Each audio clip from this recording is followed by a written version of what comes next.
Welcome to Family Life Perspectives. So glad that you've joined us today. This is Dr. Broomfield, Director of Perspectives Counseling Centers, and fortunate to be your host this week on Family Life Perspectives.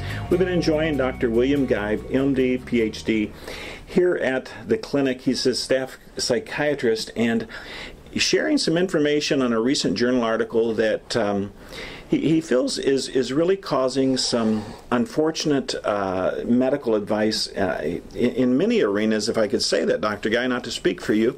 But he wanted to clear the air for our listeners and for those that trust this program with information regarding the idea of discipline, spanking of our children.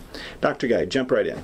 Yeah, again, we're talking about the study that was published in the August Journal of Pediatrics, and in the study was authored by Tracy Afifi at the University of Manitoba, and she looked at the data of 34,000 people, 34,000 Americans actually, and she compared those that received no physical punishment at all to a few people, to about 1,300 people that had been slapped, smacked, pushed, or shoved. She excluded about 13,000 people, including everybody that was actually spanked.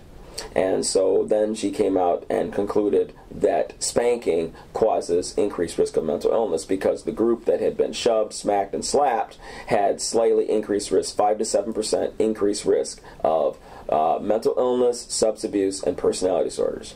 And the problem, again, off the bat, the obvious problem is that she excluded the people that were actually spanked, claiming that it was too difficult to define spanking. But clearly you see the flaw in that study. Yes. Now the problem is that, again, we're not saying that all children need to be spanked all the time at all ages. No. But the problem is studies like this are used to get spanking illegal. There are many countries where corporal punishment of any kind is illegal. You can get away with it in countries where the social structure is such that your home values are repeated throughout the culture. Okay, if you have the same values that you have at home are reinforced at school and in the neighborhood and so forth, yes, then it's not so bad, but still, if you got a strong-willed child, you're going to be in some trouble here, okay? But if you have a country like ours, where you've got every value under the sun being promoted, I mean, basically your home values, you're on an island, man. Yeah, it's one of the costs of freedom, right? Absolutely. Yeah. One of the costs of freedom is you live in a very hostile environment. The American value system is downright toxic. I mean, downright toxic. The human brain is looking for a value system. Yes. Those first 4 years are very crucial.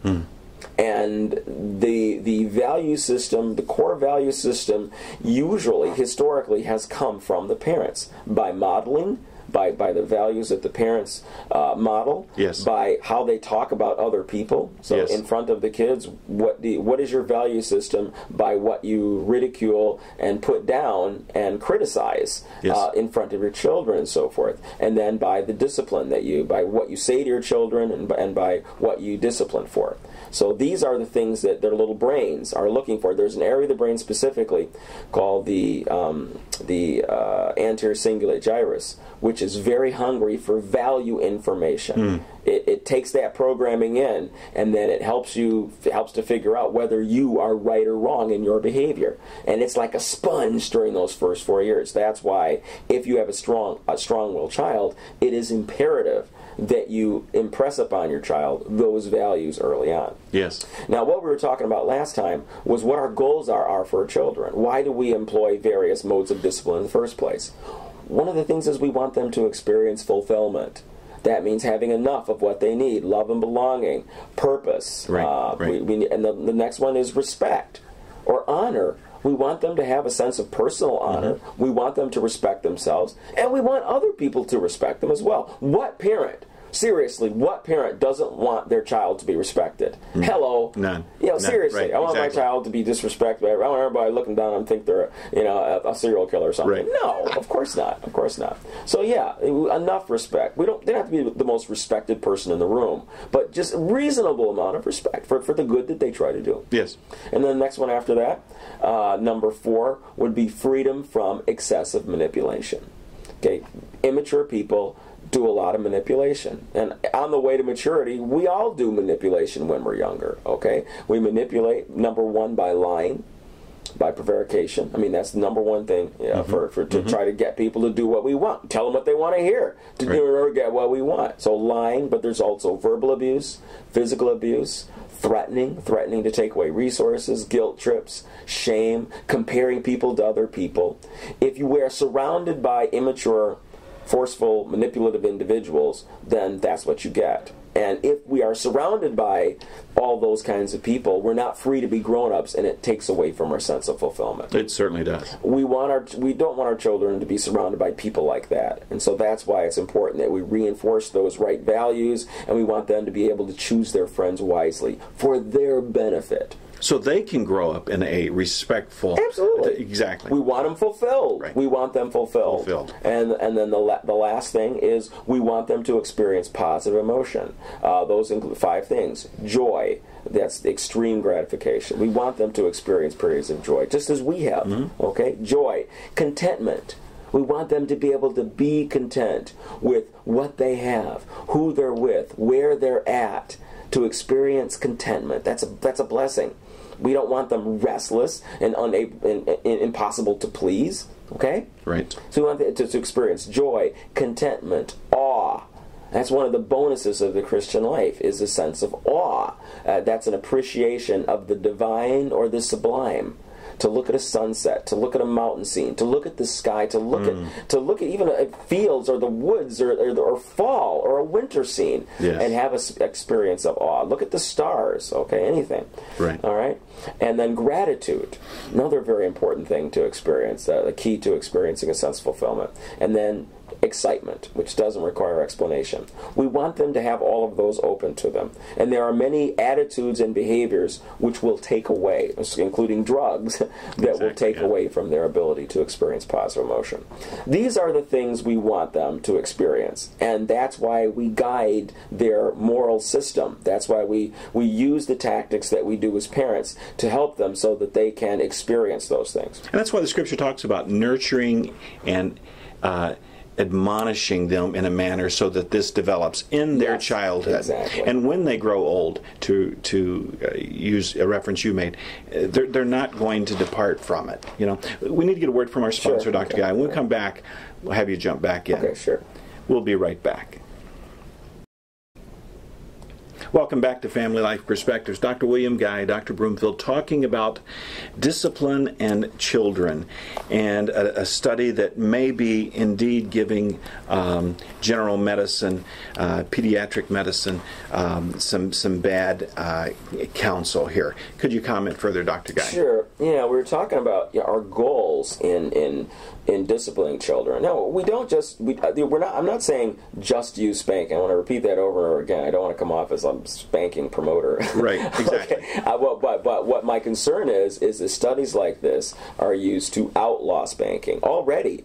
You know, my concern, we're going to talk a little about this later, is that if you are unfortunate to be caught up in a DHS case, you could lose your children for spanking right now. Right. Okay, and studies like this, if the general public gets the idea that spanking really leads to mental illness, let's say it's true, let's say spanking does lead to mental illness, then if you spank, that's abuse. Yes. Okay, and what do we do to people who abuse their kids? We take your kids away and put them in foster care. That's what we do. See, that's where the danger is. Do we want, if you happen to be a Christian and you're trying, or not, or not, exactly. But specifically, you know, if you are using corporal punishment as a part of discipline, and that you have a strong-willed child, you're actually helping that child. Yes. Because again, you are reinforcing a very important learning modality. Okay. There is something called error-related negativity that the anterior cingulate gyrus is very prone to. And that area of the brain. Exactly, yes. That particular area of the brain. And so when, for example, let's say you're thinking, it would be really cool to make a zip line from the roof to the oak tree. Now, if you've just seen it on television or heard about it, when you have that thought, it might meet you with pleasure. I mean, basically your anterior cingulate says, you know what, I don't have any data that something bad could happen, and so let's do it. And all of your brain just lights up, and it's a form of excitement. But then, let's say you've done it before, and you fell and broke your collarbone.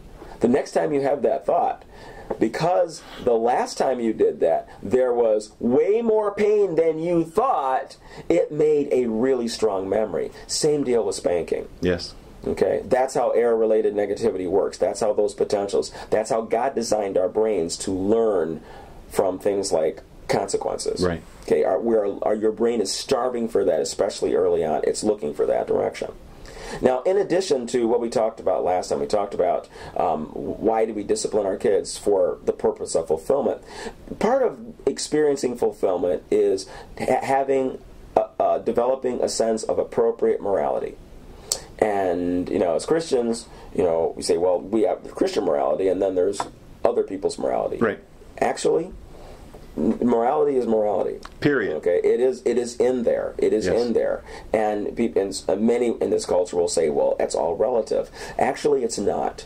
Okay. Now we can argue about certain little nuances, certainly, but if you take a look, there's a book written by, I think it was Michael Haidt, I think his first name was Michael, called Happiness Hypothesis, and in it he talks about a number of studies that have looked at moral codes around the world throughout time, and there are 5 moral rules. I'm not going to let you tell us those. I'm going to use that as a cliffhanger because we're almost out of time to get those listening to be back tomorrow. Could you comment further, just an overview without giving those in the next 15 seconds? Yeah, basically, there are 5 moral virtues that we all have all around time, and it's consistent with the Bible, okay? And the thing is that when we allow ourselves to deviate from those, it causes significant problems later on. And as an adult, we end up unfulfilled if we find ourselves swayed away from basic morality. Can you give those at the beginning of our program tomorrow? I will do that. Okay, going to leave it as a cliffhanger. So until tomorrow,